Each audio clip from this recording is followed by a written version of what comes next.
Welcome to my YouTube channel Education House. आज हम द्वितीय चरण पाठ 10 गाँ बुला पाठटीर अभ्यास କାର୍ଯ୍ୟଟି କରିବା। देख अभ्यास କାର୍ଯ୍ୟ 1 नंबर आम कौन कही पढ़ा कही तो कौन लिखा है देख एठारे नष्ट कष्ट मुष्टि तुष्ट शुष्क कनिष्क परिष्कार पुष्करणी वृत्त उत्ताप कार्तिक उत्तम षष्ठ पुष्ट श्रेष्ठ निष्ठा बुझीगले पे देख 2 नंबर आम कौन कही पढ़ और लेख कौन लिखाई देख एठारे संतुष्ट वृष्टि दुष्ट संतुष्ट आविष्कार पुरस्कार अपरिष्कार वशिष्ठ देवदत्त उत्तर संश्लिष्टा कनिष्ठ बुझीगले पे देख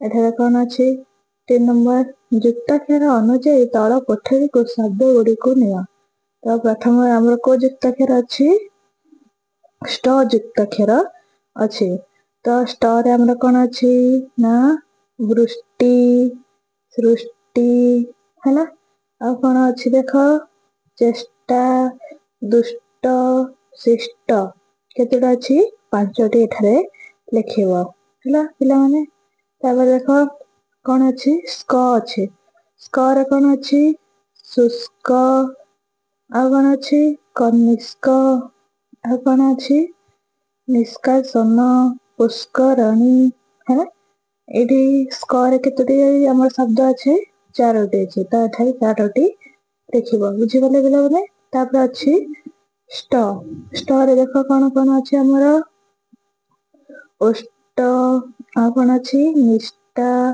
आ कौन अच्छी देख ज्येष्ठ 3टी अच्छी तो ये 3टी तुम स्टरे लिखिब बुझीगले तरे बड़ तरे तो उत्तर है उत्ताप वृत्त आ कौन अच्छी ये 3टी आमर तरे लिखा जाए तो एठारे तरे लिखिब बुझीगले देख कौन अच्छी आमर 4 नंबर कौन कही पढ़ और लेख पढ़ और लेख क नंबर कौन लिखाई ना ज्येष्ठ मासरे सूर्य उत्ताप अधिक हुए ता तले लिखिब ज्येष्ठ मासरे सूर्य उत्ताप अधिक हुए प्रभु रामचंद्र लक्ष्मणकर ज्येष्ठ भाई अटंती संबलपुर शीतल षष्ठी एक प्रसिद्ध यात्रा अनुष्कार भाई षष्ठ श्रेणी रे पढ़े है देख कौन अच्छी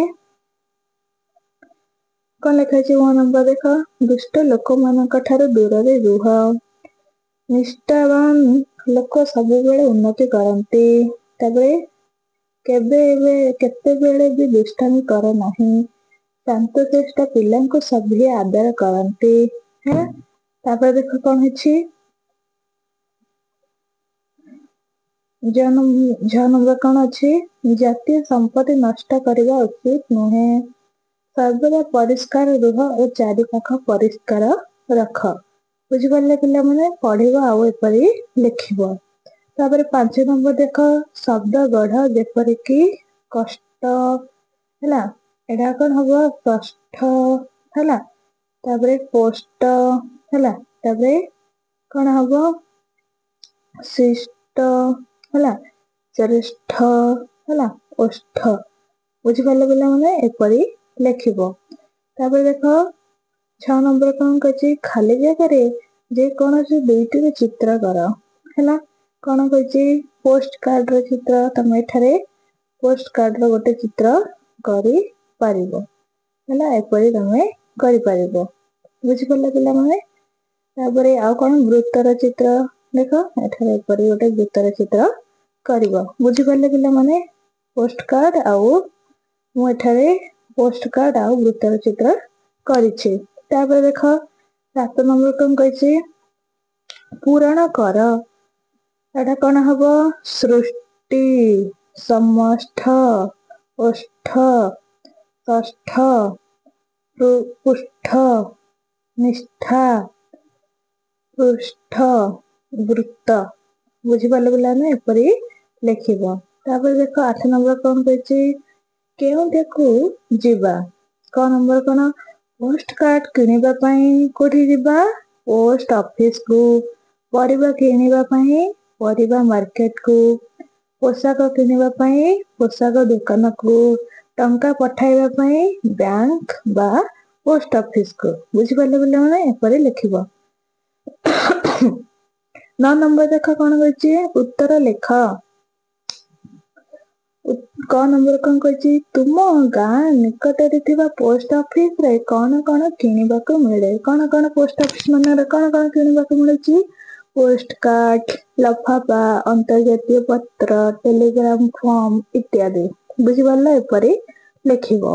ଖ ନମ୍ବର, ତୁମ ଅଞ୍ଚଳର ଲୋକମାନେ କେଉଁଠାରେ ଟଙ୍କା ଜମା ରଖନ୍ତି? କେଉଁଠାରେ? ପୋଷ୍ଟ ଅଫିସ ଆଉ ବ୍ୟାଙ୍କରେ। ବୁଝିପାରିଲ ପିଲାମାନେ? ତାପରେ ଗ ନମ୍ବର କଣ କହିଛି? ପୋଷ୍ଟ ଅଫିସରେ କି କି କାମ ହୁଏ?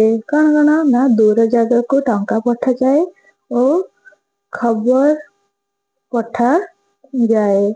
ହେଲା। ତାପରେ ଦେଖ ଘ ନମ୍ବର ଦେଖ ତାପରେ କଣ କହିଛି? ତୁମ ଘର ନିକଟରେ କେଉଁ ସବୁ ଧର୍ମ ଅନୁଷ୍ଠାନ ଅଛି? ଗାଁ ମାନଙ୍କରେ ଘର ନିକଟରେ କଣ ସବୁ ଥାଉଛି? ମନ୍ଦିର ଥାଉଛେ। ହେଲା। ମୋ ନମ୍ବର, ତୁମ ଗାଁ ଅଞ୍ଚଳରେ କେଉଁ ଦିନ ହାଟ ହୁଏ? ସେଇ ହାଟରେ କଣ କଣ ବିକ୍ରି ହୁଏ? କେଉଁ ଦିନ? ରବିବାର ଦିନ ହାଟ ହୋଇଥାଏ ଓ ସେଠାରେ କଣ କଣ? ପରିବା, ଡ୍ରେସ, ଘର କରଣ ଏଇ ସବୁ ସାମାନ ବିକ୍ରି ହୋଇଥାଏ। ହେଲା। ତାପରେ ଦେଖ ଚ ନମ୍ବର କଣ କହିଛି? ତୁମ ଗାଁ ନିକଟରେ କେଉଁଠାରେ ବଜାର ଅଛି? ବଜାରରୁ ତୁମ ଗାଁ ଲୋକମାନେ କଣ କଣ କିଣନ୍ତି? ହେଲା। ଆମର ବଜାରକୁ ତମ ମାନଙ୍କର ବଜାର କୋଉଠି ଅଛି? ନା ଗାଁ ର ମଝିରେ। ଆଉ ସେଠାରୁ ଲୋକ କଣ କରୁଛନ୍ତି? ପରିବା କିଣୁଛନ୍ତି, ଘର କରଣ ଜିନିଷ କିଣୁଛନ୍ତି। ଆଉ ଖାଇବା ଜିନିଷ କିଣୁଛନ୍ତି। ହେଲା। ତାପରେ 6 ନମ୍ବର, ତୁମ ଗାଁ ନିକଟରେ ହାଟ ନଥିଲେ ତୁମର କଣ ଅସୁବିଧା ହେଇଥାନ୍ତା? କଣ ଅସୁବିଧା ହେଇଥାନ୍ତା? ନା ସବୁ ଜିନିଷ ସୁବିଧାରେ ମିଳି ନଥାନ୍ତା। ଦୂର ଜାଗାରୁ ଜିନିଷ ଆଣିବାକୁ ପଡିଥାନ୍ତା। ବୁଝିପାରିଲେ ପିଲାମାନେ? ତାପରେ ଜ ନମ୍ବର ଦେଖ କଣ କହିଛି? କୌଣସି କାରଣରୁ ତୁମ ଅଞ୍ଚଳ ଗାଁରେ ପୋଷ୍ଟ ଅଫିସ ବନ୍ଦ କରିଦିଆଗଲେ ତୁମର କି ଅସୁବିଧା ହବ? କଣ ହବ? ନା ଦୂରରେ ଥିବା ସମ୍ପର୍କୀୟ ମାନଙ୍କୁ ଖବର ପଠାଇ ପାରିବା ନାହିଁ। ଆଉ ପଇସା ପଠାଇବାରେ ମଧ୍ୟ ଅସୁବିଧା ହବ। ଏପରି ତମେ ଲେଖିବ। ବୁଝିପାରିଲ ପିଲାମାନେ? ଯଦି ତୁମକୁ ଭିଡିଓ ଗୁଡିକ ଭଲ ଲାଗୁଛି ତାହେଲେ ନିଜ ସାଙ୍ଗସାଥି ମାନଙ୍କୁ ନିଶ୍ଚୟ ସେୟାର କର। ଓ ଚ୍ୟାନେଲଟିକୁ ନୂଆ ଆସିଥିଲେ ଚ୍ୟାନେଲଟିକୁ ସବସ୍କ୍ରାଇବ କର। ଧନ୍ୟବାଦ।